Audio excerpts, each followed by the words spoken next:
Alrighty, good morning. I'm Donovan Richards, Chair of the Subcommittee on Zoning and Franchises. We're joined today by Councilmembers Vincent Gentili and also Councilmember Dan Garodnick. We will begin a public hearing on several applications today. Land use items number 608 and 609, the 600, actually, we're going to skip this one, right? We're going to go to East New York, right? Or should I just? You can read all of them. All right, so we will begin a public hearing on several applications today. Land use items number 608 and 609, the 600 East 156th Street rezoning. Land use number 610 and 611, the Westchester Mews rezoning and pre-considered Article 11 tax exemption. And land use items number 612 and 613, the 1860 Eastern Parkway rezoning. So now we will go to, sorry, we have to switch the order around today. We will begin our public hearing on land use items number 612 and 613, the 1860 Eastern Parkway rezoning. This application is for a rezoning from R6 and R6 /C23 to an R8A to C24 overlay, and designation of a mandatory inclusionary housing area in order to facilitate the development of a 10-story, 100% affordable building with 67 apartments and a community facility at 1860 Eastern Parkway. Truly Holy Church, the occupant of the existing one-story building at the development site, will occupy the community facility space. The zoning text amendment would create a mandatory inclusionary housing area where options 1 and 2 would be available. The property is located in Councilmember Espinal's district, and we will now hear from Richard Lobel, from representing Atlantic East Affiliates, LLC, Frank St. Jacques, Atlantic East Affiliates, LLC, and Summer, I'm going to mess your last name up, so I'll just say from Heritage Architecture, Atlantic East Affiliates, LLC as well. Okay. Thank you, Chair Richards, and thanks to the subcommittee for hearing us today. We have a very brief presentation and, of course, are available to answer any specific questions. Members of the subcommittee, thank you for having us. Again, Richard Lobel of Sheldon Lobel PC. I'm joined by Frank St. Jacques of my firm, as well as Emily Kurtz from Ridgewood Bushwick Senior Citizens Council. And the application today is quite simply for rezoning, which would result in the building that you see to my right. This is a 10-story affordable housing building. It is fully affordable housing. It is at the level of option 1 or below. It actually reaches extremely low levels of affordability. And the project, 1860 Eastern Parkway, will be 100% affordable. The current occupant of the property in question is True Holy Church, which has been there for close to 20 years. The church has a 10,000 square foot church facility, and pursuant to conversations with Ridgewood Bushwick as well as the Brooklyn Borough President's faith-based initiatives, the church will now be partnering with Ridgewood Bushwick in order to develop a 10-story building. There will be 67 affordable units. The church will maintain its church space as well as certain community facility space in the ground and cellar stories, and the units would be above this building. The rezoning is for a rezoning from an R6 to an R8A with a commercial overlay. If you can just flip this slide and just go to the specifics of the rezoning. The rezoning itself will cover only about 20,000 square feet of lot area. The site itself is 8,000 square feet, and so at the intersection of these two very wide streets at Eastern Parkway and Atlantic, you have a current R6, which for 100 feet to the east and west of Eastern Parkway along Atlantic would be rezoned to an R8A with a C24 overlay. C24 or C23? C24. Correct. The actual change as far as the land use is concerned is relatively slight here, but this will allow for a building which the Community Board, the Brooklyn Borough President's Office, and the City Planning Commission have all found fits within the context of the surrounding area. There will be various social programs offered both by Ridgewood Bushwick in the context of its operation of the building, as well as True Holy Church, which operates various social service programs, including a food pantry, which would continue out of this location. The application has received excellent support as we've worked our way through the hearings. The community board in particular found that this building was a welcome addition to the neighborhood. And in particular, given the fact that Atlantic Avenue and Eastern Parkway are 120 feet and 110 feet wide here, really everyone along the line has felt that this intersection in particular can support the modest increase in density, which would allow such a robust and beneficial program for Community Board 16 and the surrounding area. So again, Frank and I are here, as is Ms. Kurtz, and we'd be happy to answer any specific questions. Thank you so much, and really appreciate your work on this project. Can you just give a breakdown of the size of the units you're doing? And you're doing 67 units, correct? Correct. We're doing 67 units. I'm joined by, Breakdown of studios. sure. one bedroom. I'm joined by Summer Al-Hamash, who is the project architect, and I'd be happy to have her address that question. Yes, so the project is consisting of 67 units, and the unit distribution is at a percentage between 0 bedroom, 1, 2, and 3, with a distribution is really dictated by HPD standards. So we are providing about 15% 3 bedrooms and also about 15% 0, and the balance is broken between 1 bedroom and 2 bedroom. And which program are you using? Have you picked the program through HPD yet, or? We'd be using the Ella program. The Ella program. Correct. Okay, good. Tell me, what are you going to do for parking? Well, there's no parking that's proposed in the building. This was a thorough conversation we had with the community board. Due to the limitations on the site itself, there'd be relatively little opportunity for us to place on-site parking. The idea here is that since this is such a transit-rich area, there's no parking required by zoning. We're within the transit zone, and the 100% affordability of the building would allow us to waive all parking requirements. So despite that, the community board still felt that the overall benefits of the program and the fact that we were relatively close to the L line and a very robust bus and other subway service really mitigated in favor of allowing the project to proceed without parking. And the borough president raised concerns with the R8A. He was concerned that it would incentivize demolition and displacement of the small 3-unit residential buildings across Eastern Parkway. Can you just speak to that a little bit? Sure. And I'm very familiar with the area. Okay, great.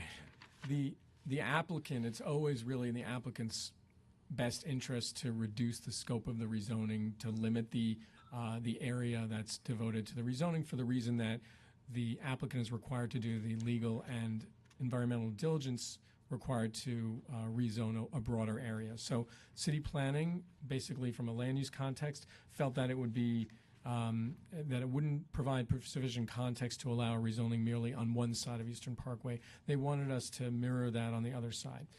And while we understand the concerns of the Brooklyn Borough President, the same arguments which mitigate in favor of the increasing the density to R8A on this side of the block really hold for the other side of the block. You have an intersection of 2 wide streets. You have basically the ability here to, if it is developed in accordance with R8A, would be, from what we understand and from conversations with the council member, at option 1. So, so while we don't represent those applicants and can't really speak for them, to the extent that affordability was set down here, it's likely that the units on both sides of the block now would go to lower levels of affordability, and so city planning and the community board agreed with that. And can you speak to where's the entrance to the building? So will they be flatly on Atlantic or on Eastern Parkway? So we have 2 separate entrances. You have 2, okay. Right, the residential is entering on Eastern Parkway, Okay, and the church is entering on Atlantic. okay. And you don't see any you don't have any concerns with congestion or any of that? Well, It's a very narrow block on Atlantic. Totally understood. I mean, we as part and parcel of every application, we have to produce an environmental assessment statement. They looked at the pedestrian uses and that intersection and found that there wouldn't be any negative impacts. And any green benefits, environmental benefits? Yes, so the project is designed as a passive house, which Okay, is awesome. as you understand, it's a much higher standard in terms of energy efficiency and also in terms of materials, using reusable, renewable materials throughout the project. Can you speak to local hiring? How are you going to connect good jobs with the local community? So we basically, I mean, I can speak for the development team. We are, putting together a hiring plan where we're going to look at local MWBE firms and also hire local subcontractors throughout the procurement And do we have a process. percentage or goal or in mind of where we're going? Do you want to come up? Yeah, just come. Yes. Yeah, I just introduced Emily Bring the mic Kurtz a from little Ridgewood closer. Bushwick. Just state on the record. Who you are. Good morning. I'm Emily Kurtz. I'm with the Ridgewood Bushwick Senior Citizens Council. So the percentage of MWB hiring will be laid out for us by the funding that we have in place, which we have an application in for 9% credits with the state. The state will provide our MWB goals, and in addition, HPD has recently implemented a new MWB program. I do want to mention that our development partners, BRISA Development Group, is also a registered MWB with New York State and the city. So we, while I don't have the percentages with me, we will be paying very close attention. And Ridgewood Bushwick does have job development programs that we run through our social services agency, and what we've started to do is to write an agreement into our construction contract to make best efforts to hire through our program and other local programs. And to no ensure. goals on that? I'm Or sorry? Any goals on that? Percentage goals? We again, I don't have the percentages with me, but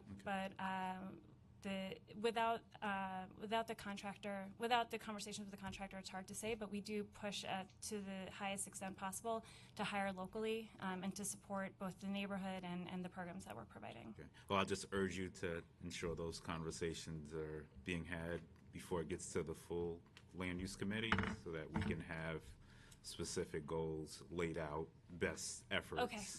And we would love to have those things in writing. Okay, noted. Great. Alrighty. We're joined by council members Torres and Wells. Any questions from my colleagues? Councilmember Wells has a question. Good morning. You just stated that one of your development partners is a registered MWBE, but can you be more specific? Is it a minority? Is it just a woman? Both minority and women. Thank you very much. You're welcome. Thank you, Mr. Chair.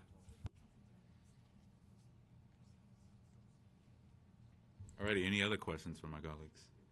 Okay, thank you so much for an awesome project. Thank you, Chair. Thank you. All right, we will go to Erica Keller, Walla, and Brissa Evergreen.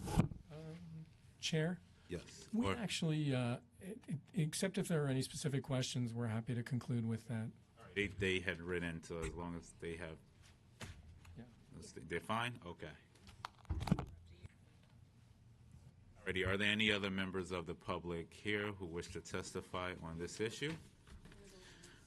All right, seeing none, I will now close the public hearing on land use items number 612 and 613, and I will call a vote. Oh, We have to. sorry, we all messed up this morning. Okay. I don't want to lay over. Okay, got it. So we'll be now voting on the Eastern Parkway application with a modification. The modification is to remove option number 2 from the mandatory inclusionary housing area. The modification would allow for only option 1, which is 25% of the development at an average of 60% of AMI, with 10% of the units at 40% AMI to be applied to the rezoned lots. And I will now call a vote on the following items: a recommendation to modify land use items number 612 and 613 as I described, and I also just want to note that Councilmember Espinal is in support of these modifications. A yes vote is a vote in support of these recommendations, and I will now ask the council to please call the roll. Vote to approve land use items 612 and 613 with modifications that have been described. Chair Richards. I vote aye. Councilmember Gentili. Vote aye. Councilmember Gorodnik. Aye. Councilmember Wills. Councilmember Torres. I vote aye. The vote to approve with modifications is approved by a vote of 5 in the affirmative, 0 negatives, and 0 abstentions, and referred to the full land use committee.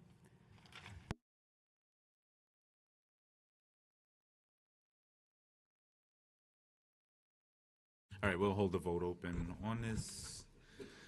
All righty. So now we'll begin our public hearing on land use items number 608 and 609, the 600 We're East. going to do 610 and 611 next because Salamanca's not here yet. Salamanca's not here.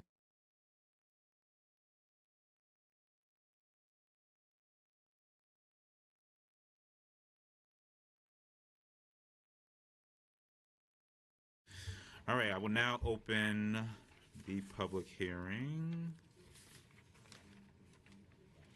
on land use items number 610 and 611, the Westchester Muse rezoning, and the pre-considered land use Article 11 tax exemption.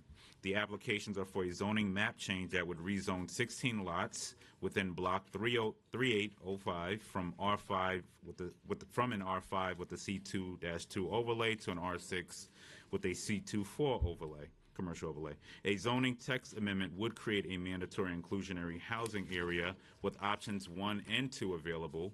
It would also amend sections 23-154 to allow increased FAR in R6 districts mapped within an MIH district, and amend section 23-153 to apply the same maximum lot coverage ratio of 65% to all developments in R6 districts mapped within an MIH district.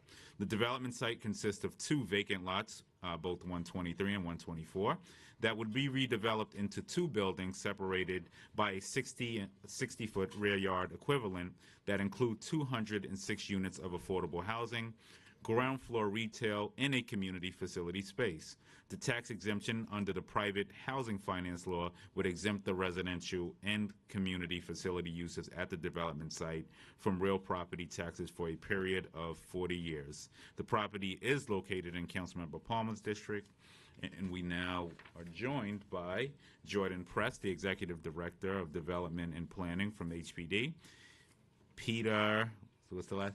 Procida from Procida, okay, yeah, got handwriting like me. Mario Procida Development Group as well. We're joined by them. So I'll allow you to make your opening statements, and then we'll go from there. Hit your mic. Good morning, Chairman, council members, and council. My name is Mario Procida. On behalf of Procida Development Group, we're here to present both the zoning map change amendment and the zoning text amendment for our project, which is Westchester Muse, located on Westchester Avenue at 2044 Westchester Avenue between Pugsley and Olmsted in the Bronx. The map change proposed, and why don't you go to the zoning map, effectively will extend a pre-existing zone change from which was R6 and extend the R6 zone for the balance. Oh, this doesn't work so well. So much for the pointer. It extends the zone, the R6 zone, from what was which end of the site, Pete? From the corner of Pugsley and Westchester, it extends the zoning from R5 to R6 for the balance of the block, as well as mapping from the corner of, or from the edge of the previous rezoning to the corner of Westchester and Olmsted, C2-4 overlay. The rationale behind the C24 overlay is that this is an area well served by public transit with multiple parking garages on the block. Therefore, the C24 overlay allows us to decrease the amount of parking required for commercial space in this development.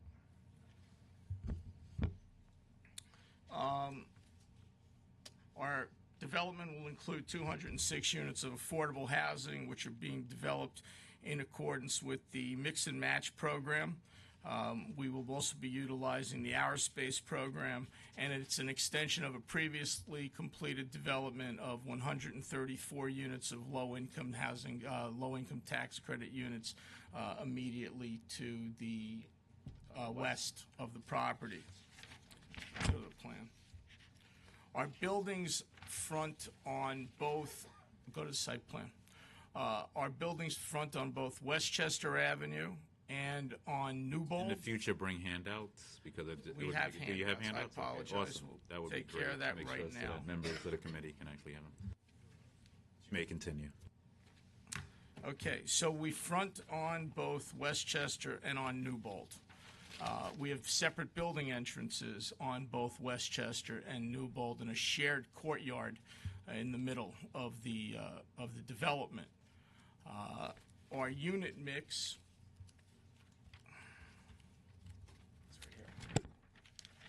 contains 47 studios, or 23% of the units, 61 bedrooms, or 32% of the units, 64 two-bedroom apartments. This is the breakdown. There are 48 studios, 65 one-bedrooms, 57 two-bedrooms, and 35 three-bedroom apartments. There's 15% of the units which are developed using the R-Space AMI level. 10% will be at 37% of AMI. 35% will be at 57%. Start over again? Yes. 15% will be R-Space. Okay. 10%. So that's formerly homeless. Okay. Yes. 10% will be at 40% of AMI.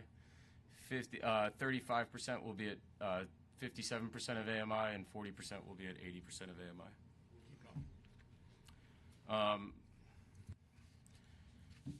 The building B will have 82 units and approximately 8,000 square feet of ground floor retail. This is the building that fronts on Westchester Avenue. And building B, which is on Newbold Avenue, will have 124 units and approximately 1,200 square feet of community facilities space on the ground floor. Ground floor plan. If you flip to the ground floor plan, you'll see that we have a separate residential entrance off of Westchester. We've got about 12,000 square feet of retail.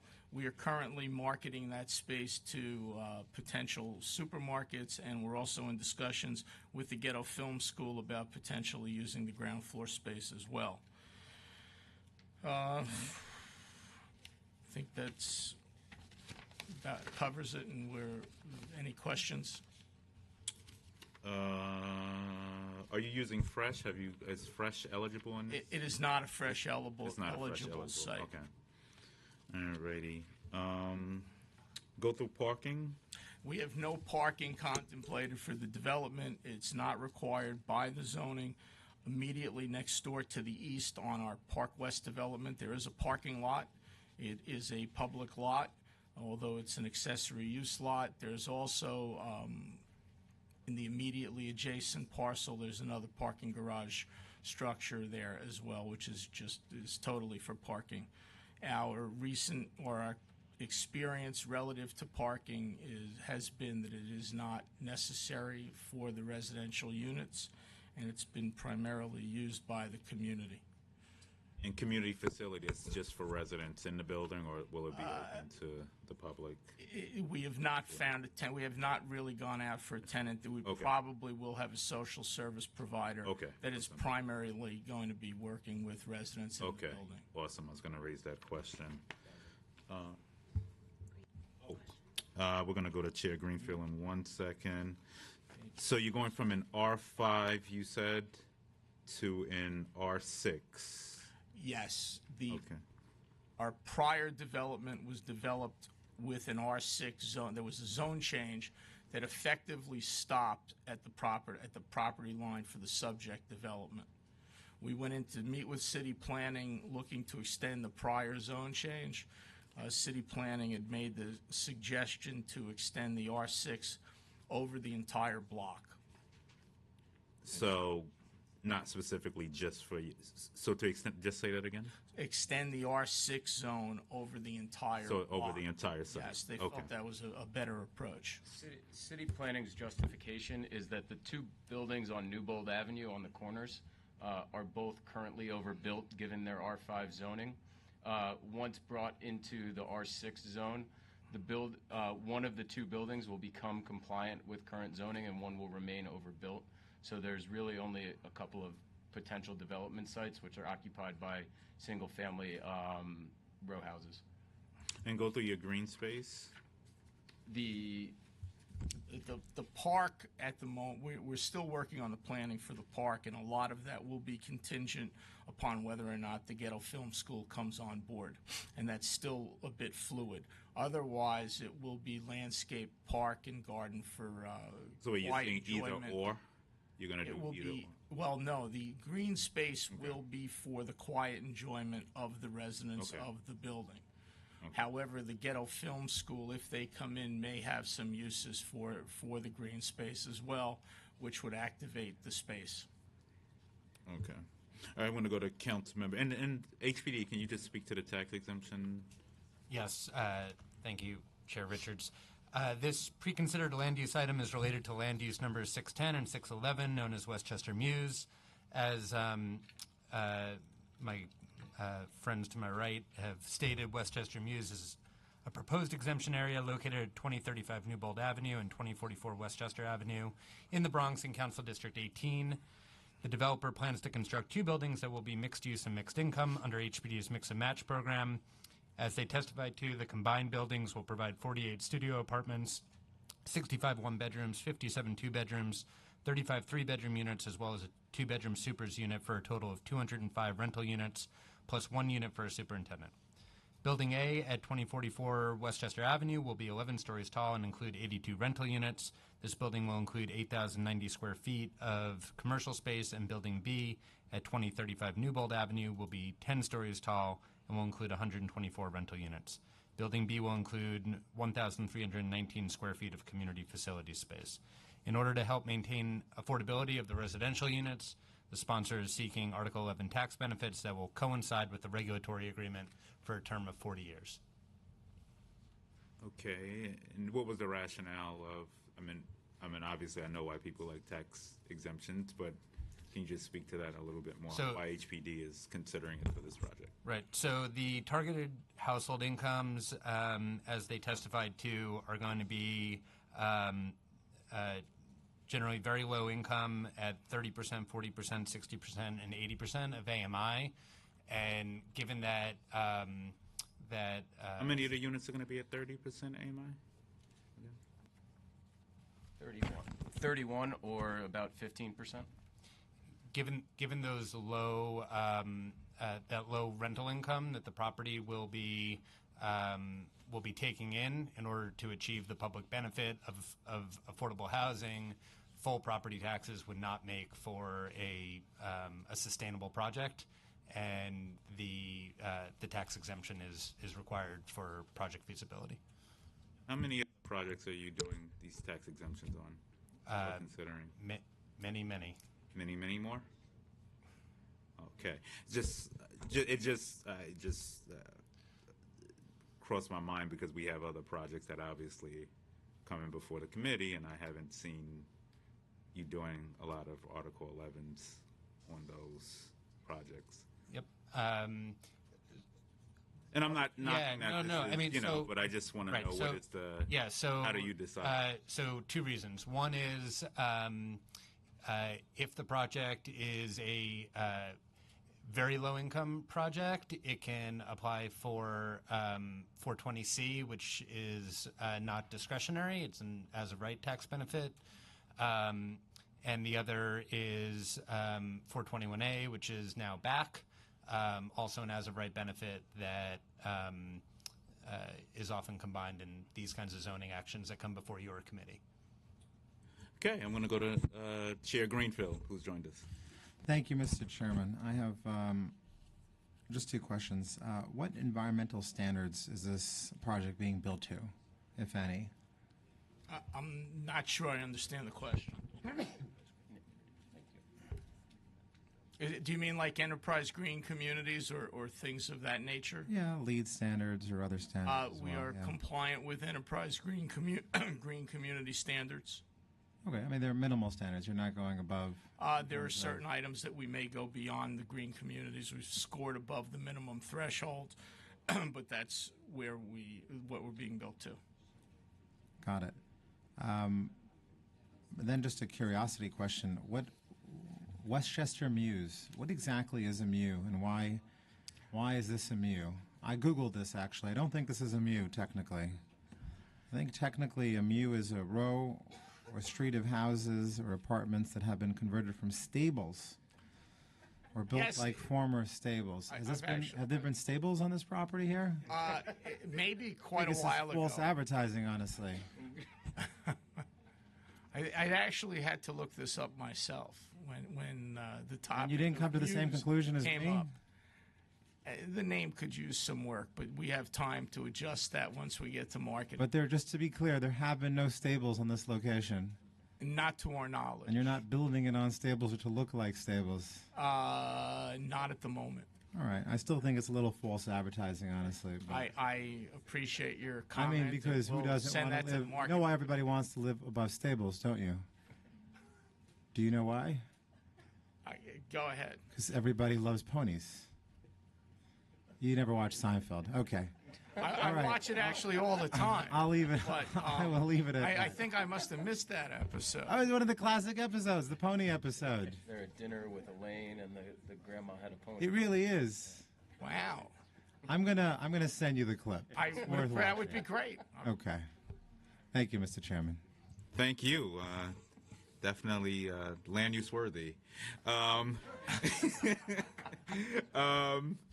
All right, thank you all. For any other questions? Mr. Chairman, I think in the age of Donald Trump, we have to make sure that when folks are putting themselves out there, making a representation, that it has to be factually correct. Can't be Saying fake. it's a mew. Fake news. Can't be a fake news. No Okay, fake got it. news. No fake news and no fake news.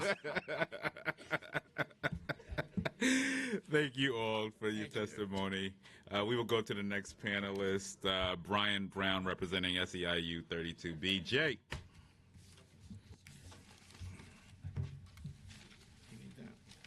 You may have to change that before it gets to land use, my friends.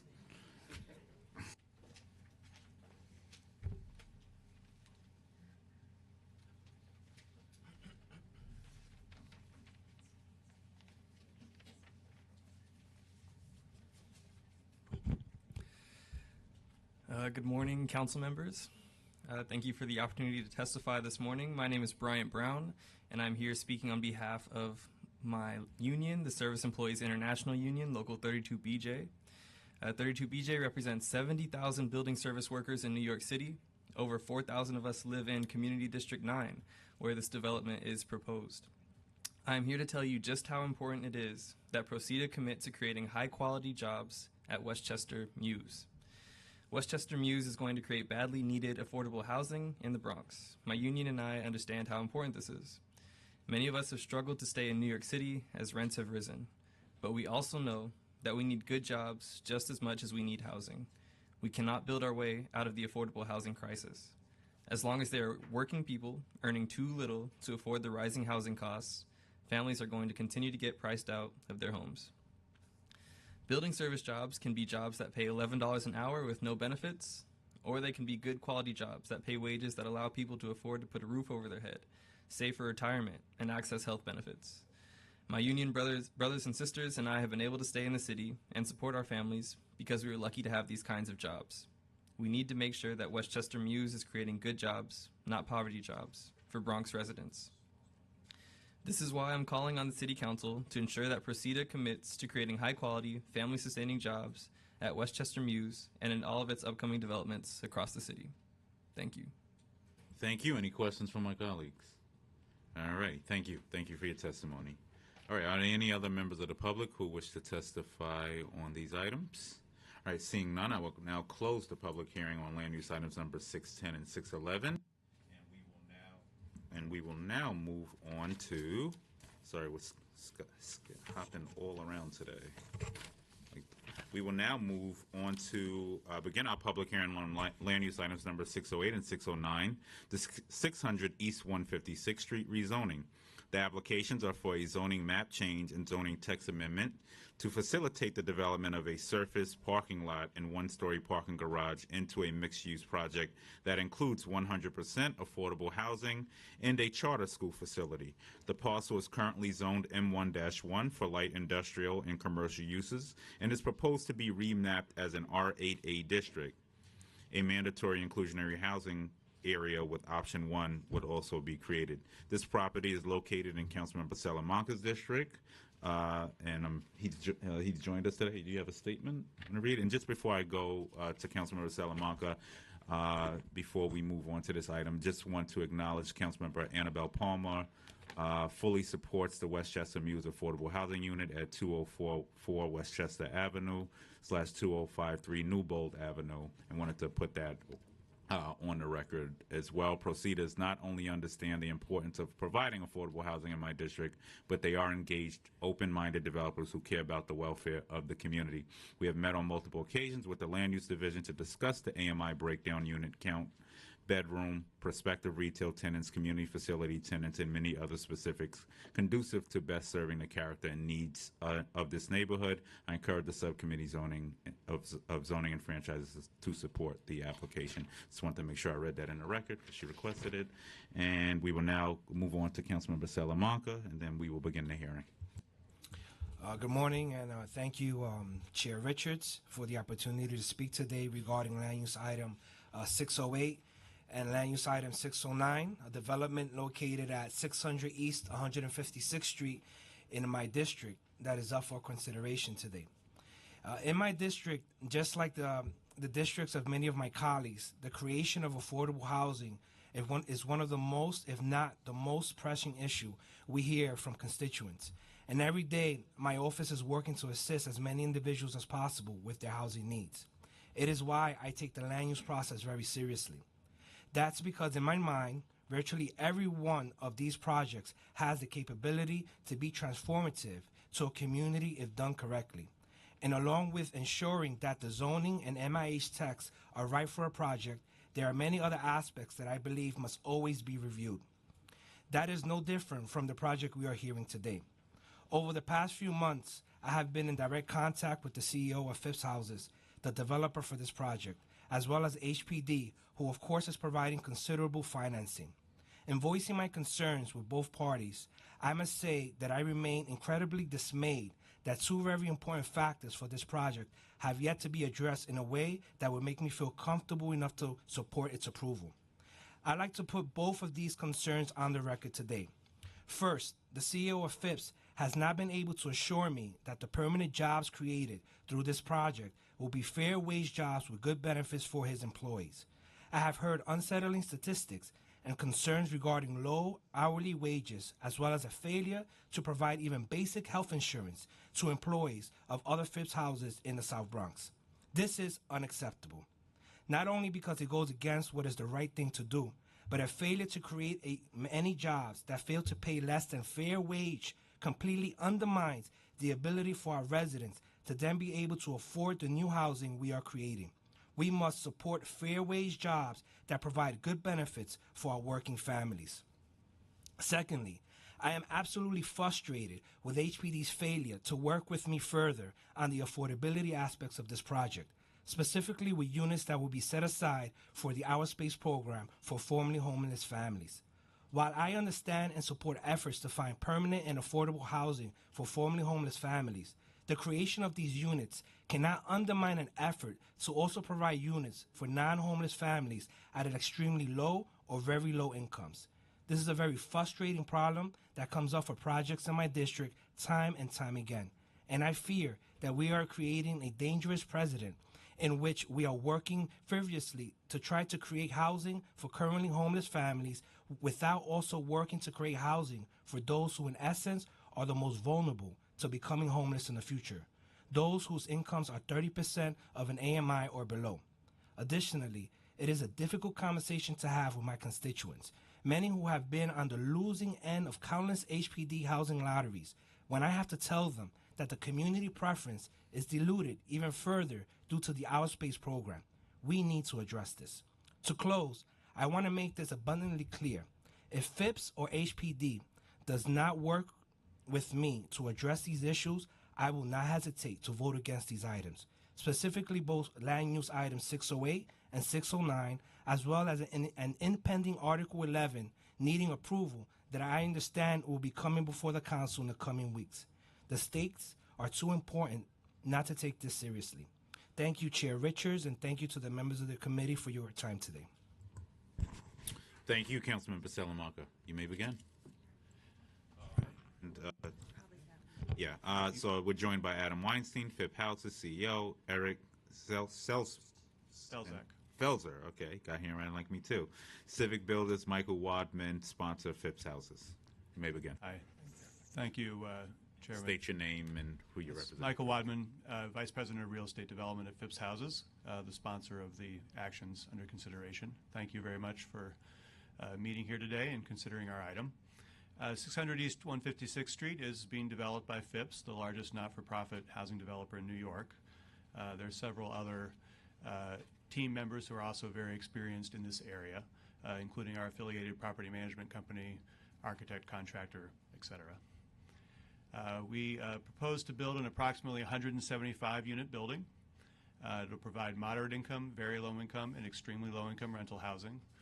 We're proposing to use the mix and match program, which allows us to provide 80% of median as well as 30% of median income units, which are the income levels that we understand to be of most concern both to the councilman and to the community board in this area.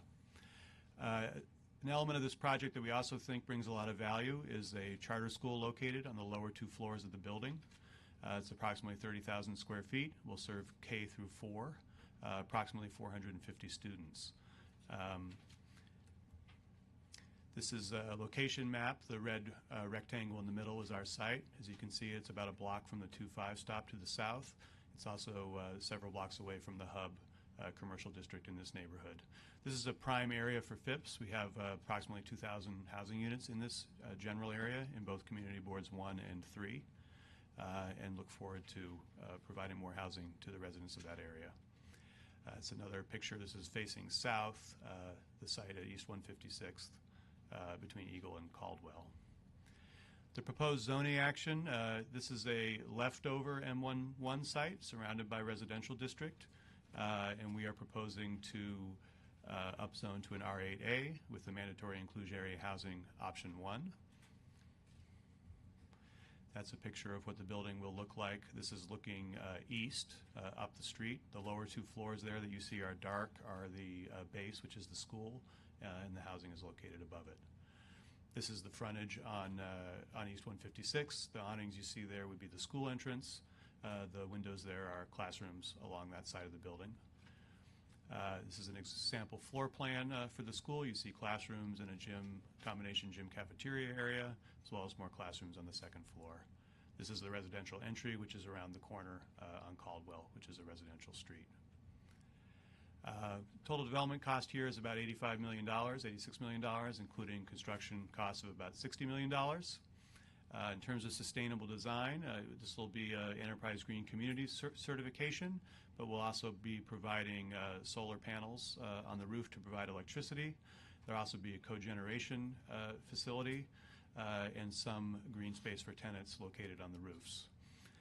Construction and employment opportunities, as always, are the primary jobs created here. We haven't selected a general contractor, but we'll work closely with them for local hiring as well as minority and women-owned subcontractors. Permanent employment at the site would be with Phipps's property management company as well as at the school, and similar efforts will be made in terms of those jobs. A couple other items that were questions of the previous presentation, so I'll include them now. Affordability was something talked about. It's getting a cheat sheet, my friend. Yes, there is an advantage to going third. As I mentioned, the program here is mix and match. We're proposing 50% of those units to be at 80% of median income, 30% of the units to be at 50% of median income, and 20% of the units to be at 30% of area median income.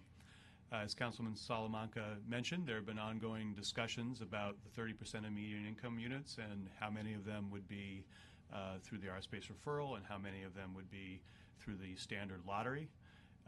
Phipps is open to working out the appropriate ratio on those 2 items. There are financial consequences that we would have to work out as well, but we're not at all opposed to any particular ratio being the one that we proceed on. The other questions that the other groups got were about unit distribution. Similarly, we have 15% 3 bedrooms in keeping with HPD guidelines. About 45% of the units are 2s. About 30% are 1s, and little bit more than 5% are studios. We are most interested in providing the larger family-sized units and typically don't provide a lot of studios for this kind of project. I think those were the main items that I heard previously. What's that? Yeah, so I guess as I mentioned, local hiring, we would be working with the contractor. We have worked with this community board previously on that issue. In keeping with some of the previous questions, we haven't developed the percentage goals yet either, but I understand that's of interest in being developed soon. So we will think about that when we get back to the office. Before it gets to the full land use committee, or before we vote it out. Understood. Go ahead. We should mention that that's particularly important because there will be... State your name. Oh, I'm sorry, Adam Weinstein. Okay. Phipps Houses. The school will have even more jobs than a normal residential building will have. It's a mixed-use project, so there'll be, quite an opportunity. Yeah, but outside of, so I would, if you're going to say that, sort of give us on the construction side, Yes. and then, We do a separate breakdown. And are you working with any local organizations to do tracking? And if not, I would recommend you work with Councilmember Salamanca on the local hiring efforts. We'd be happy to do so. Okay. So obviously, Councilmember Salamanca, and he'll get more in depth with this, has raised concerns about the ratio of the lower units going to homeless families and not really his district getting consideration in here. Since we have HPD here, we're happy to have HPD here today because they don't come here often. Has there been any consideration in chopping up the 50% AMI units? So there are 52 units at 50% AMI. Could we perhaps give, some more subsidy dollars, perhaps, towards the goal of 30 to make Councilmember Salamanca happy here? I would say overall on the question of the unit mix and the AMIs, this is a topic that we always want to work closely with the council member and the council and the developer on to reach a Right, I know that political answer. Okay.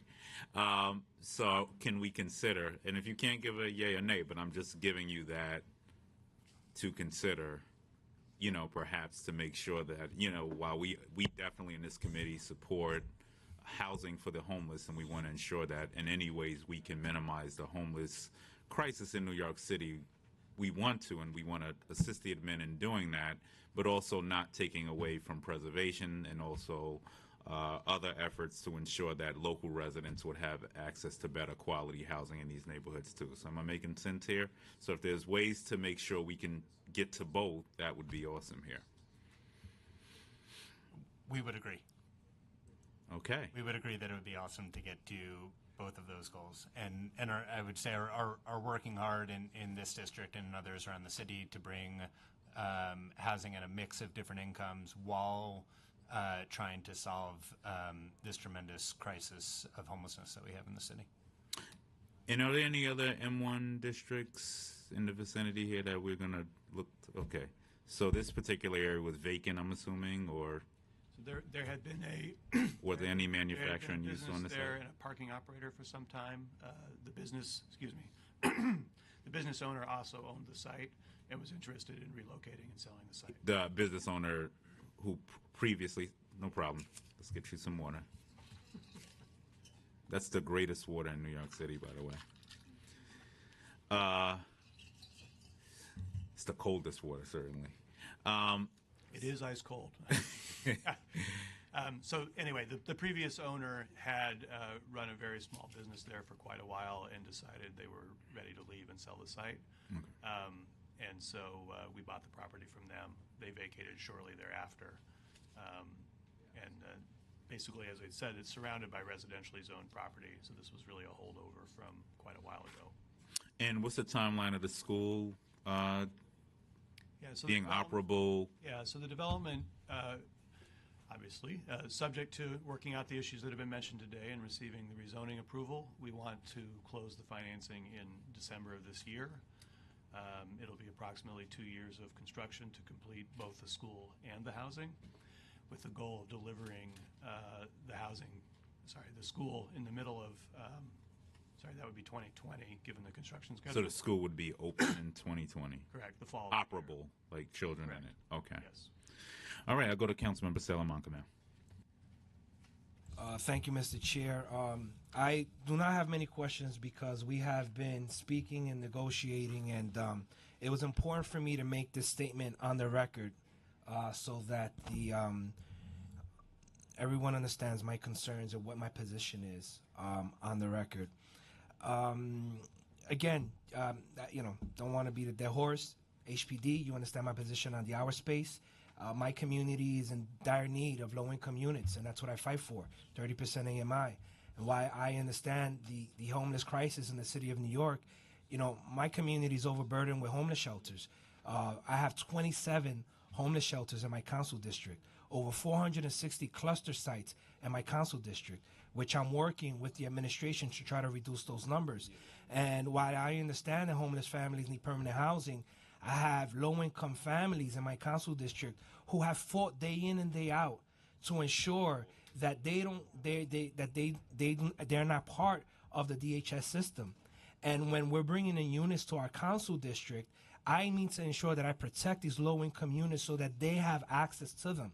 And this Outspace program, while historically we have, my prior life as a district manager, and HPD would come with projects, it was 5% set aside for homeless families. And now HPD is proposing a new term sheet and is increasing that Outspace program to 10%. I cannot support that because I need to protect as many units as possible for my low-income families. In terms of the ULIP process, I have concerns and something that I want to warn my colleagues.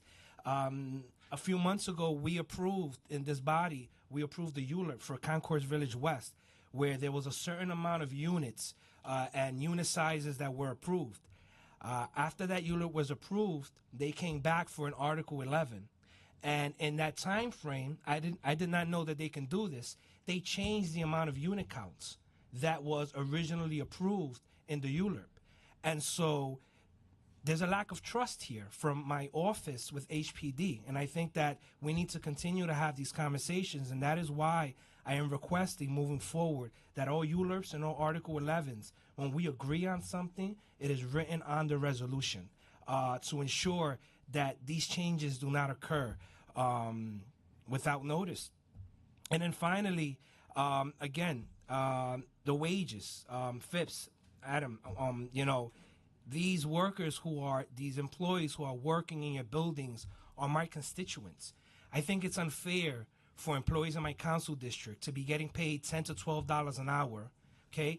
And if they want health insurance for their families, we're talking about up to $800 a month. They cannot afford that. And so it is my responsibility to protect their rights, and that's what I'm doing so now. Want to speak to that? I would, and I agree with the council member completely. These are our employees, and we're a long-term employer and large employer in the Bronx, and have, I think, a track record of success being a employer who cares about employees, irrespective of membership in a union. And providing fair wage and providing benefits is essential to us. I am, for the record, so I completely agree on the record with the council member. I question some of the data that you've been shared. We employ 108 maintenance workers and 36 superintendents. Of those, 36 are not members of a union. Doesn't matter. We pay what is the fair wage standard, the relevant new hire rate for that employee, irrespective of their joining a union or not. We supply benefits. It's the very same benefits I get. We supply retirement benefits in the form of a pension and a 401k.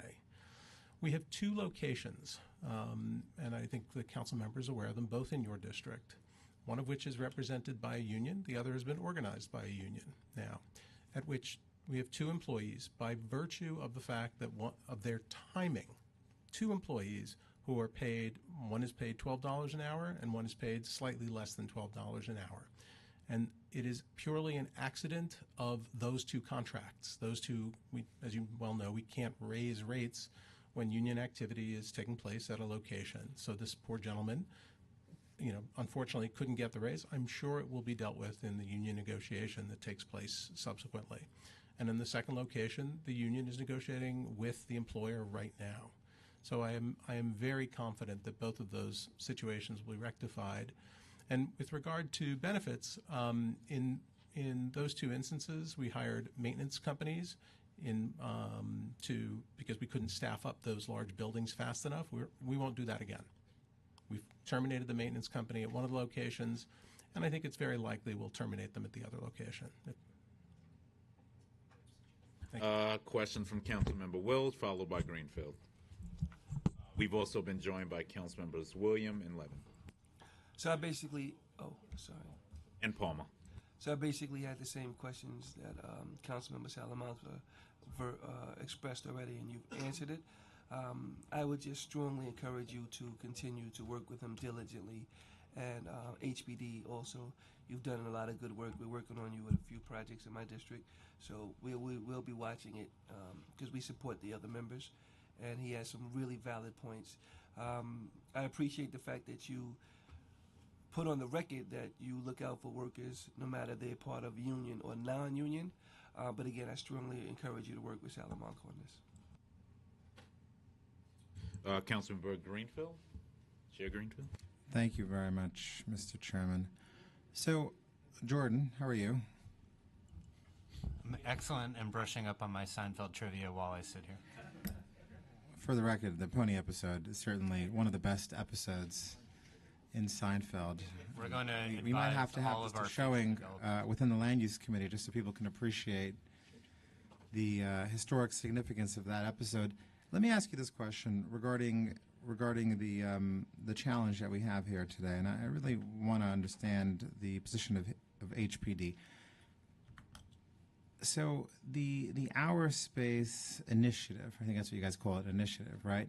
Essentially, what you're doing is, and correct me if I'm wrong, you're providing a deeper or better subsidy for the developer to utilize the Our Space Initiative for what essentially would be the same AMI level. Is that correct? That's correct. Okay. So to Chair Salamanca's point, there's actually a bigger public policy question over here, and it's not simply one that's just applying to his project, which is essentially you're disincentivizing developers from building traditional low-income 30% AMI units, and instead you're incentivizing them to build units for formerly homeless. It's a pretty significant policy shift. When did you folks decide to do that? How did you make that announcement? What consultation did you have with the city council? And let's talk about the practical implications. 30% AMI is the lowest AMI level. Have you considered that you're now taking housing away from folks who are on the verge of becoming homeless, and you're sort of putting those folks, which in this case happens to be Chair Salamanca's constituents, at the back of the line, right? Because now you're prioritizing folks who are currently homeless as opposed to the folks who are literally about to be homeless. In no particular order do you have to answer those questions. So I actually don't want to get too far ahead of ourselves because in the coming days we are going to be releasing a new term sheet that changes all of our subsidy levels across the ELA and the Mix and Match programs and brings a little bit more equal treatment to those. I'd be happy to brief you and all the other members of the committee offline on those since they're not quite out the door yet. But let me mention one important point. Okay, so to be fair, Jordan, I don't want to focus on the future. I want to focus on this project. So let's just talk about, I'm more than happy to have the bigger policy conversation, but the reality is that the policies that you've made have impacted this project, but for your Our Space Initiative, this would be a traditional ELA 30% AMI, and you've now skewed it in favor of currently homeless as opposed to folks who are on the edge of being homeless. That's a legitimate concern that the chair has. let me say one thing, and then I'll pass it off to the developer. First of all, this project is going to be closing after our new term sheets are in place, and we will be applying the standards of those new term sheets to this project. Those new term sheets will include the new term sheets that we don't yet have or are aware of at the hearing that we're having today about this project. No, Jordan, I just want to be fair. I mean, fair is fair. It's not fair to say, you know, trust us, we'll get back to you in a couple of weeks on some new term sheets. So we've briefed council staff on the term sheets, and I look forward to speaking with you directly about them. But those will include a 10% requirement of our space units across all ELA and mix and match projects, regardless of district and borough. Speaking to the concern that there's a concentration in this district or any other district where we bring these projects, we are going to make that a standard across all of our ELA and mix and match. Great. So just to be fair, I just want to actually have a conversation about this. So essentially, what HPD is deciding is you're giving a preference.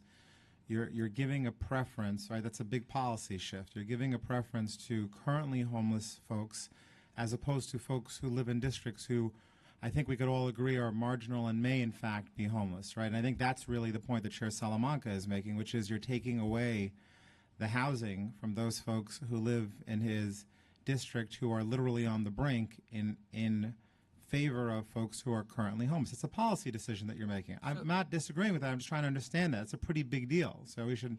Yeah, but in fairness, this project has an excellent mix of AMIs, all on the lower end that are going to be available. Half of those will be available under our standard community preference to residents of the district.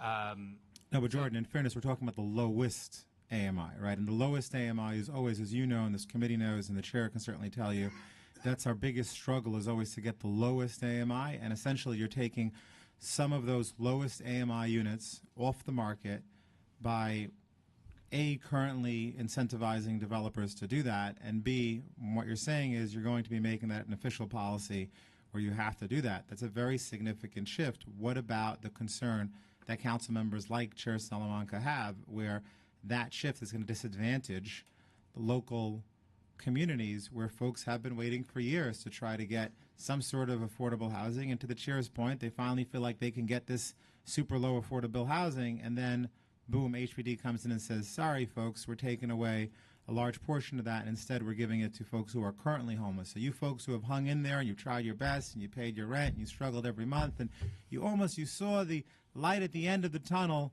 we're taking that away from you. You can understand why that's pretty frustrating. Well, I still believe, you know, at 10% of the total units, given the crisis facing the city, 10% of the total units, to be fair, Jordan, is a much larger percentage of the 30% AMI units, right? I mean, So I don't want to. I don't want to quibble. okay. I don't want to, get into one of these verbal spats. I think you understand what I'm getting at over here. understand. There is a big policy question that has been raised by this, and we've heard this in the past, and I think it's something that we have to discuss in terms of going forward. You heard the chair was very clear about this particular project, that if there are not changes, he's not going to support the project, and I certainly support his position. I think we need to have a conversation about that balance. I understand what it is that you're seeking to do, but at the same time, there are folks in these districts who have struggled and have barely held on, and they finally see a new project coming, and then you're taking away those very low income or extremely low income, to use the term that you guys use, units in favor of folks who are currently homeless, as opposed to folks who are about or potentially may go homeless. I think that's a legitimate policy question that we can disagree on, or certainly engage in a more robust conversation on. Wouldn't you agree, Jordan? I would look forward to those ongoing conversations with you and the council. I just want to ask the developer, I know they want to make a point about how they viewed perhaps our subsidies in the mix. Just returning to the project at hand for a moment. We have indicated to both HPD and the councilman that we're more than willing to have 30% of median units that are not our space. The band at that income level in a standard ELA project is 10%. We've already indicated we would provide that same band within this project. We would like to provide some R-space units in addition, that would not be So of the units would be at 30% of median and subject for to local lottery. residents. Correct. Okay. And then the R-space band would be some number of units subject to this Is that ongoing 10% too? conversation. Because I see 20% of the total units So at yeah, 30. of that 20%, at least half of those could be lottery units, is what we've already said, and the rest, some number up to their rest, depending on this conversation. I mean, we're relatively value neutral on what that ratio is, and this is obviously a conversation that's bigger than this project and me. But I did want to make that point that we are providing already the same amount that would be done under standard ELA. And then the rest of the income mix here is, we think is very in keeping with what the community has asked for. So those are the only points I wanted to make about our specific project, and that we are willing. Is it fair to say that you're encouraged to use the Aerospace Initiative because of the considerable subsidy that you're getting from HPD as a result? So there are a couple things related to that. Let's just be clear. If there was no subsidy, you still would do the additional Aerospace units? So the R-space units really don't serve exactly the same income band. That is the income maximum, but the incomes of people coming out of shelters for those units are not 30% of median income units. They're much lower than that. And the rents that one can charge to that population is strict shelter rent, which is much lower than the 30% of AMI median rent. So it's not fair to treat those as completely interchangeably. It is true that the subsidy is deeper for those units that are at an even lower rent. I understand that. And My question, though, is without those subsidies, you wouldn't be doing it. That is true of all these income bands. You need more subsidy to provide deeper affordability. So HPD's mix and match does a very straight mathematical set of options. If you do 30% of median, you get this amount. If you do 40, you get this, et cetera. Now I have to let my boss talk. Well, no, I just want to maybe clarify the important point is that the rent would be lower, and thus the ability to carry first mortgage debt is lower. And so what the subsidy in effect does is offset that loss between the homeless unit partially. It's not fair to say it doesn't. There isn't a little bit of incentive. I think the chair is correct. But it's not as enormous a subsidy as you would think, because you lose project sources of funding for the project.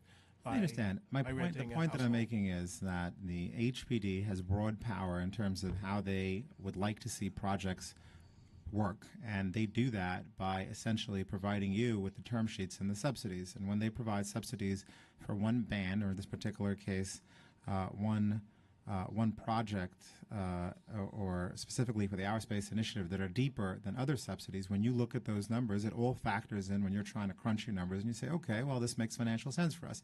And while you're certainly an affordable housing developer and you care about affordable housing as well, you also care about financing your projects and making sure that they're economically sustainable, right? And so my point is that HPD has made a decision to subsidize these Aerospace units even further than other traditional units, and by default, they're incentivizing these and disincentivizing the others. And I'm not saying that's wrong necessarily. All I'm saying is that we need to have a robust conversation about that, and this isn't directed at you, the developer, it's directed at my very dear friends at HPD. We need to have a robust conversation about the implications of making such a citywide decision, which is to say that we are now saying that we are placing a preference over homeless housing over those folks who are on the cusp of being homeless. And that's a legitimate public policy debate, and I'm just flagging that because I'm just expounding on what Chair Salamanca's frustrations are.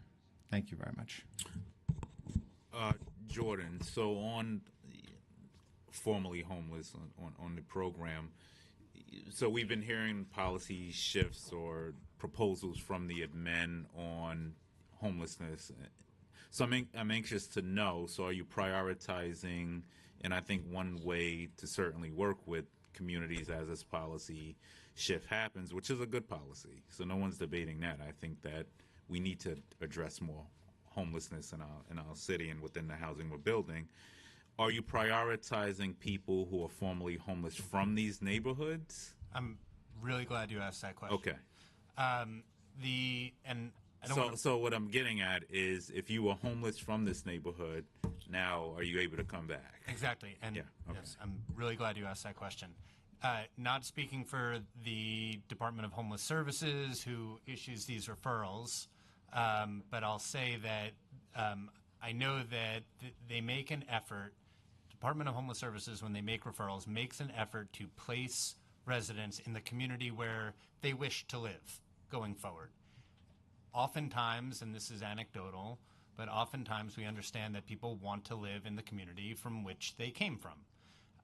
And it is natural to assume that there is some connection between the placements that will occur by DHS referral into these units, that some percentage, perhaps a healthy percentage, would be from residents from that district, and in that way, you are addressing the homelessness crisis of residents in that district.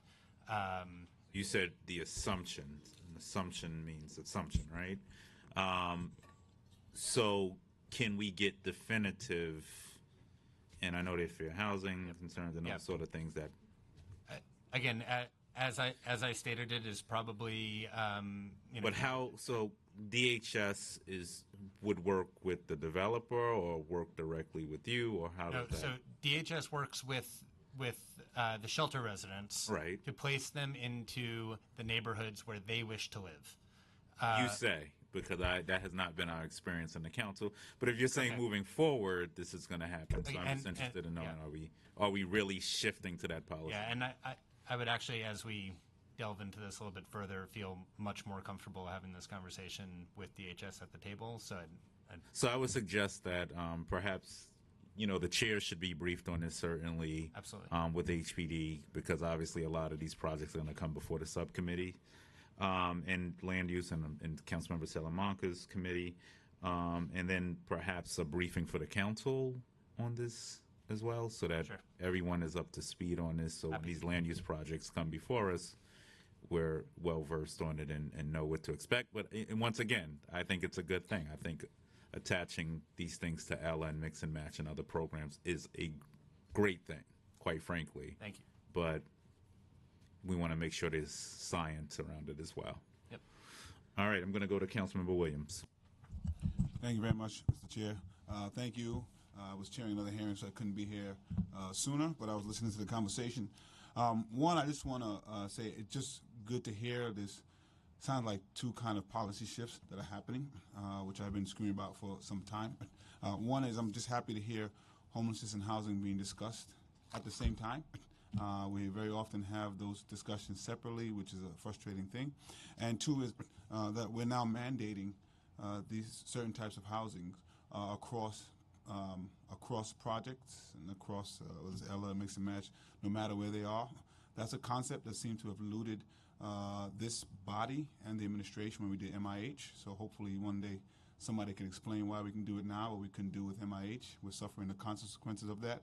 But I guess it's better late than never. My hope is one day we'll look at MIH and change that and use the same concept that you're using now that we see is correct and apply it to MIH so we don't have to suffer through continual same discussions.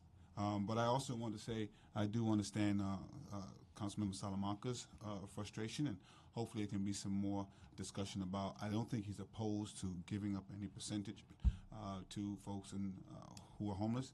I think he just wants to have an additional discussion, and my hope is that that discussion will continue. And I have received some of the term sheet information. I'm waiting to read it through and get briefed.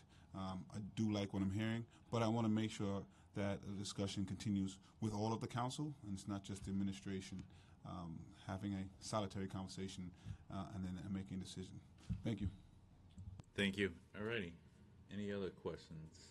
All right, we're going to open. Okay, we'll close. Thank you. We'll have the next panel come up. Eric Felsen, Civic Builders. So I think unless there were questions about the charter school specifically, Eric wouldn't need to Any speak. questions on the school? I had one quick question on the school. So can you just explain, they're a charter school developer, or this is a charter school, an actual charter school?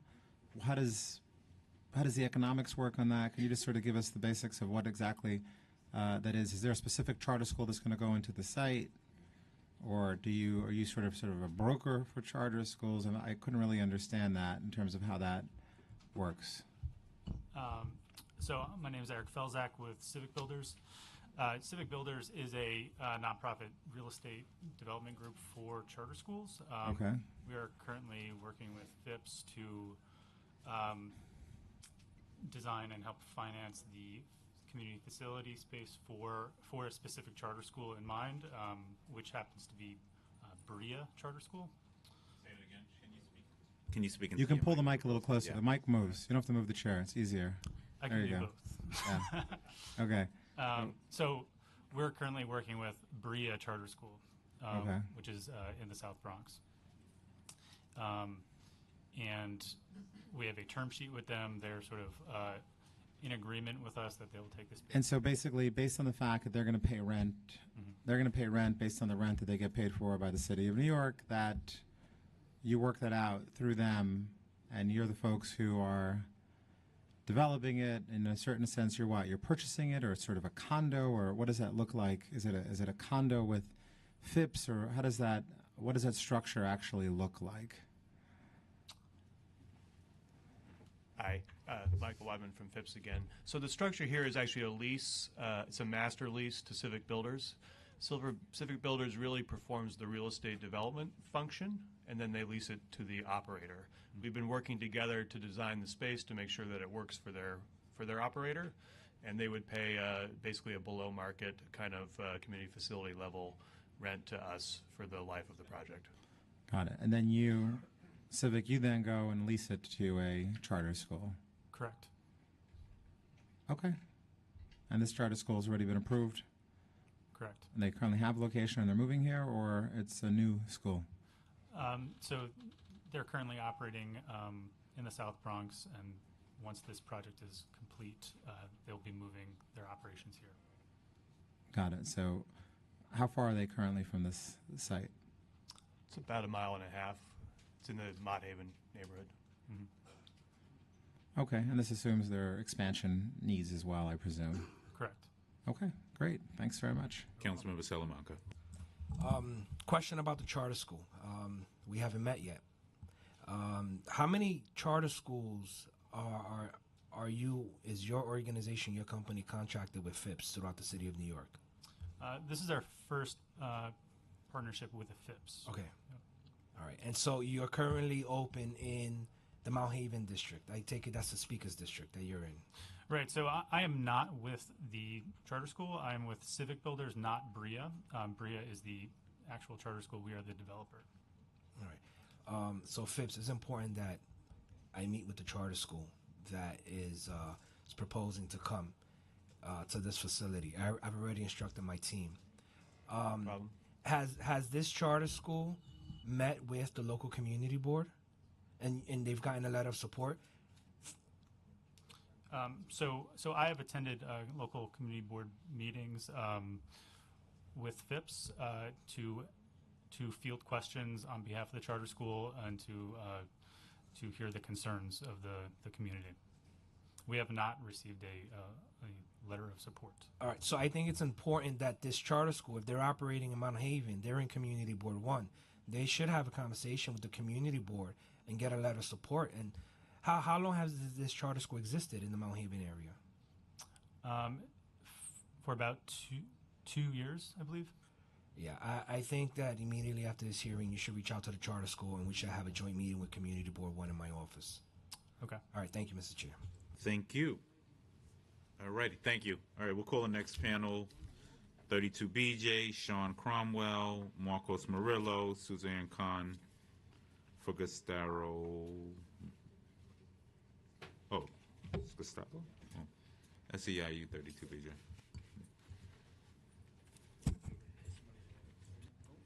We're going to vote. Yes. Written testimony to submit.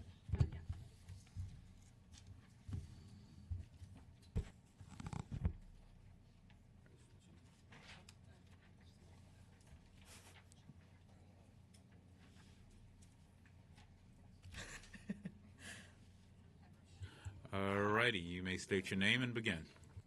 Good morning. My name is Sharon Cromwell. I'm the new development lead at SCIU 32BJ, and we are here today to call attention to the issues at Phipps Houses Developments and to ask the council to oppose the development at 600 East 156th Street.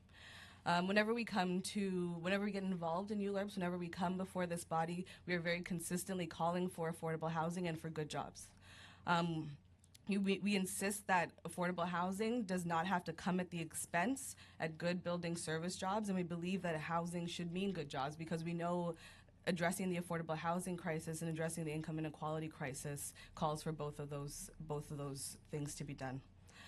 For years, Phipps has seemed to recognize this, and 32BJ considered Phipps a partner in ensuring that working conditions met the industry standard that 32BJ members have fought hard for and won and set throughout the city and set throughout the Bronx. 32BJ members in 13 of Phipps's older buildings earn family-sustaining wages and high-quality health insurance and retirement benefits. Unfortunately, this is no longer the case, and there's workers in one of Phipps's newer developments that are struggling to get by. So that development is Cortlandt Corners, where workers at the building who have been at the building for 3 years are receiving wages below $12 an hour, and at this point, many have only received a single raise in that 3-year time period. These workers and their families are surviving on roughly 30 to 40% AMI. So while the contractor at Cortlandt Corners technically offered workers health insurance, the plan cost was a minimum of $100 per month for individual insurance or $916 per month for family insurance, which is about half of the employee's gross income. So as a result, at least 3 of the 13 workers at the complex rely on Medicaid for health insurance, and the majority of the rest are using subsidies to buy their own insurance on the New York State Health Insurance Exchange. These conditions and these standards are in stark contrast to other industry standards where workers are receiving family health insurance fully paid by the employer. We think that Phipps can do better in the Bronx. We don't want to be in the position where we're calling on a project like this to not be moving forward. We strongly believe that new affordable housing needs to be built, but we also know that we need to create good jobs, and that's why we're here today. The community board recommended that this project only move forward if the developer committed to a local hiring plan and as well as ensuring good jobs for building service workers. That just hasn't been done yet, and so that's why we're calling for this project not to move forward. Thank you.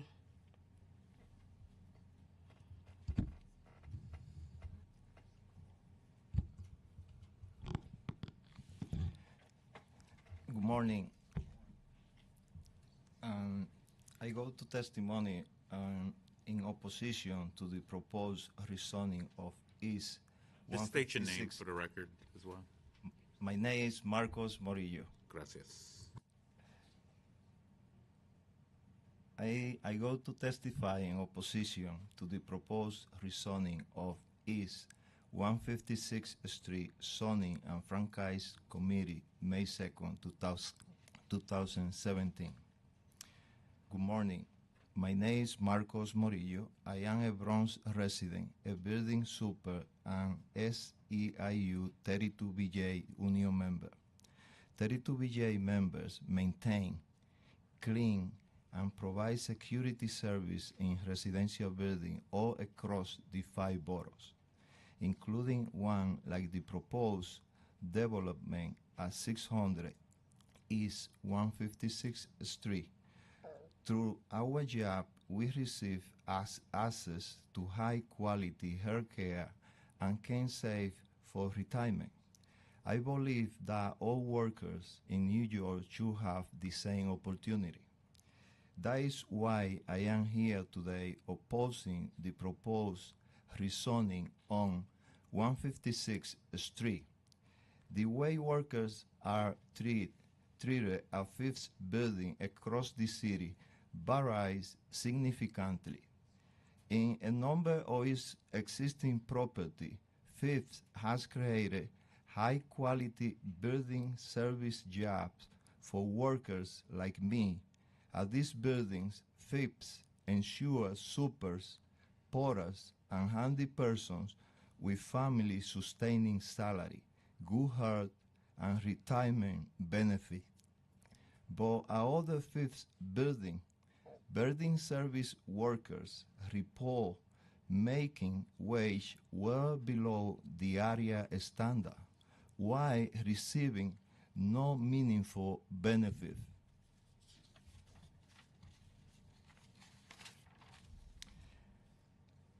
I know how hard it is for working people to make it in this city. As housing prices have risen, my union brother and sister have struggled to stay in their home. Thanks to our union job, we are able to do that. But I can imagine how I will be able to keep my family here if I have to pay out of my pocket for health insurance. I definitely would not be able to save for retirement. 32BJ members know how important it is that affordable housing developer can build in our city, but it's not helpful if the job they created add to the housing crisis instead of helping to solve it. We want to work with Phipps and others developers to make sure that employment practice at their buildings help further their mission instead of undermining it. But if developers aren't committed to this, we don't think the council should support their projects. Thank you. Thank you, sir. State your name for the record as well. My name's Suzanne Kahn, and I'm actually here delivering testimony on behalf of Gustavo Battle, who is a building service worker at Phipps House's Cortlandt Corners complex in the Bronx. He really wanted to be here today to tell you about his experience, but unfortunately this time doesn't work for him because he has a job. So I'm just going to read what he had to say on his behalf. I have been working at Cortlandt Corners since August 2013. When I was hired by Phipps's contractor at Cortlandt Corners, my salary was $11.50 an hour. After a year, it went up to $11.79 an hour, and since 2014, it has stayed there. So this isn't a recent issue. My wages have been stuck in the same place for 3 years. As we all know, the cost of living has gone up in that time, so it has gotten harder and harder for me to make ends meet. My coworkers and I have struggled to get by on our salary. Many of us rely on Medicaid for health insurance because the insurance our employer offered was far too expensive on our salaries. We work in one of Phipps House's affordable housing complexes, and we cannot afford to rent the majority of the units in the building where we work. One of my coworkers has lived in a shelter with his daughters for the last 3 years. Over the past year, at hearings like this, Phipps has said repeatedly that the time to discuss workers' rights is after a development is built. I'm here to say that waiting until then is too late for the workers like me who could well be hired at poverty wages and have to spend years fighting to increase their pay. Phipps Houses has a stated mission of helping the people of New York City build healthy, prosperous communities, but I am part of the community, and Phipps has done nothing to make sure that I can prosper. I believe this committee should vote no on this project. Thank you. Thank you. Questions from Councilmember Salamanca. Good morning. Thank you for your statements. I have a few questions just to get some clarity here. In your statement, you mentioned that Phipps is being inconsistent in terms of salary, wages, and benefits in certain buildings. It seems that they are paying these fair wages and their benefits are being provided.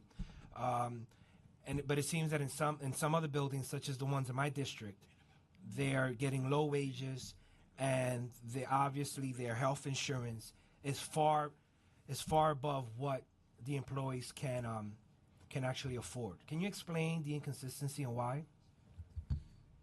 I can start off on that, and then maybe Suzanne can jump in. Like I said, we've had a long-standing relationship with Phipps Houses, and I think Adam Weinstein has said this before, but they have a lot of buildings in their portfolio that are union, where they are paying good wages and they are paying good benefits. And we recently looked through their portfolio and saw that over the past decade or more, they've actually not been paying at the wage rate, and more importantly, I think, and where there's an actual big divergence is the benefits. And so when we were talking to workers at Cortland Corners, this is what we found out, that they are being offered an insurance package that is just way beyond what they can afford. And why we're here is because we want to merge that so that there is like a uniform standard that workers are experiencing when they're working in FIPS buildings, and we don't think that divergence has to exist. Anyone else want to answer? I think you covered it. We can provide the actual numbers, though. All right. My other question is, in Cortland Corners, there are 13 employees there, correct? I believe that's the... Out of the 13, how many actually have health insurance? I don't want to give you a number that isn't correct. I know that we have talked to 3 who are receiving Medicaid. We can do the breakdown But we between can who's get you- receiving Medicaid, Yeah, we who's can give buying you on the exchange, and who's, if anyone's getting it from the contractor, the employer provided one. All right. All right. Thank you, Mr. Chair. That's it for now. Thank you. Any other questions from my colleagues? All right, seeing none, we're going to close this out. Anyone else want to testify on this item? All righty, seeing none, I will close public hearing. This is 612 and 613, right? 608 and 609. We will close public hearing on land use item 608 and 609. And we will now call the vote again. A recommendation to modify land use items number 612 and 613 in East New York and Councilmember Salamanca, Espinal's district, and he's in support. And council will now call the roll. Councilmember Williams, vote to approve 612 and 613 with modifications. I just want to say congratulations to Councilmember Espinal. I'm delighted to vote on a modification that will amend the MIH to get to the lower AMI. So I vote aye. The vote to approve 612 and 613 with modifications is approved by a vote of 6 in the affirmative, 0 negative, and 0 abstentions, and referred to the full Land Use Committee. All righty, thank you. Thank you all for a very exciting hearing today.